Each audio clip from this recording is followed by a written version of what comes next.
ဆိုဖေဟာနော်ရုပ်ပိုင်းမှာဟောတာဒီကိုတေးသေးချာချာနားလည်မယ်ဆိုရင်ယောဂတော်တော်များများရဲ့အဖြေကိုတန်းကနေရှင်းလိုက်လို့ရတယ်အဲ့ဒီတော့စဉ်းစားကြည့်လေကျမတို့ဟာဗုဒ္ဓဘာသာဝင်တွေဖြစ်တယ်ဗုဒ္ဓဘာသာဝင်ဆိုတာဘာလဲဗုဒ္ဓဘာသာဆိုတာဗုဒ္ဓရဲ့အဆုံးအမဗုဒ္ဓဘာသာဝင်ဆိုတာဗုဒ္ဓရဲ့အဆုံးအမတွေကိုယုံကြည်သက်ဝင်ပြီးတော့လိုက်နာနေသောသူများအဲ့ဒီတော့ဗုဒ္ဓဟောထားတာတွေကိုကျမတို့ကမလိုက်နာသင့်ဘူးလားလိုက်နာသင့်တယ်နော်လိုက်နာသင့်ရင်ချမ်းသာရမယ်နော်အဲ့တော့ဒီအခုကလက္ခဏာတွေလည်းပြောပြီးပြီအဲ့တော့ဘယ်လိုကုကြမလဲဘယ်လိုကုကြမလဲဆိုတာအဖြေရှာရမယ်ကိုကဘာကြောင့် hypothyroid ဖြစ်ရတာလဲဟုတ်တယ်မလားအကြောင်းနေရာစောစောအလေးကြောင်းလေပြောထားတယ်ကုန်ချမ်းနေနေနေလို့လားဟုတ်တယ်မလားကုန်ချမ်းနေနေဆိုရင်ကုန်ချမ်းဖြစ်လိုက်ကူပေါ်လောင်ဘက်တင်နေနေလို့လားခန္ဓာကိုယ်ကြီးကဖြက်စီးခံရလို့လားအသေးတွေကအားမရှိလို့လားနော်ကြောက်ကကအားမရှိလို့လားစသည်ဖြင့်ပေါ့လေဒီ auto immune ကြောင့်လားများသောအားဖြင့်ကျမတို့တိုင်းပြည်မှာအခုဟာက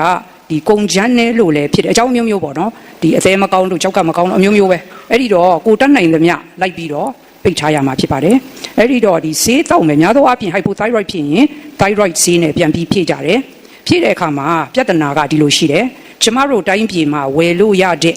ဓာတု thyroid ဆေးက T4 အင်္ဂလိပ်လို L-troxin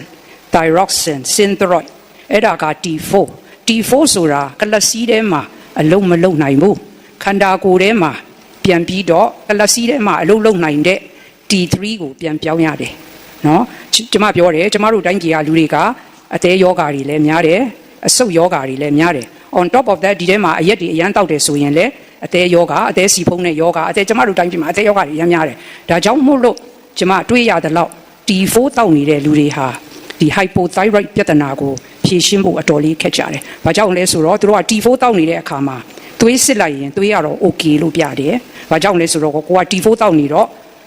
ခန္ဓာကိုယ်ကြီးက okay လုံလောက်ရှိတယ်လို့ပြတယ်။သို့တော်နေလို့မကောင်းဘူး။ဘာကြောင့်လဲကလစီးထဲမှာအလုံးလုံးနိုင်တဲ့ T3 ကိုမပြောင်းနိုင်လို့ဖြစ်တယ်။ဟုတ်ပြီနော်။အဲ့ဒီတော့ဒါဆိုရင်ဘယ်လိုလုပ်ကြမလဲ။နော်ဒါဆိုရင်ဘယ်လိုလုပ်ကြမလဲဆိုအဲ့ဒီပြဿနာလေးကိုနည်းနည်းဖြေရှင်းနိုင်လို့ရအောင်ကျမက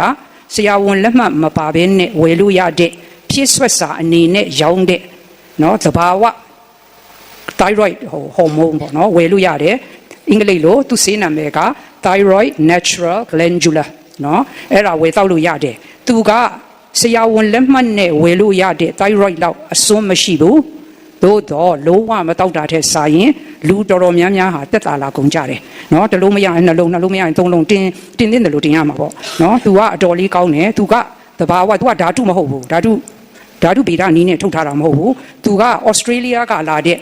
နော်ဝက်တင်နွားတွေရဲ့ thyroid gland ကိုခြေပြီးတော့ထားတယ်စီအဲ့ဒီတော့သူ့မှာဘာတွေပါလဲ T1 လည်းပါတယ် T2 လည်းပါတယ် T3 လည်းပါတယ် T4 လည်းပါတယ်အဲ့ဒီအတွက်ကြောင့်မလို့အဲ့ဓာတွေကိုတောက်လိုက်တဲ့အခါမှာလူအတော်များများကတက်တာသွားကြတယ်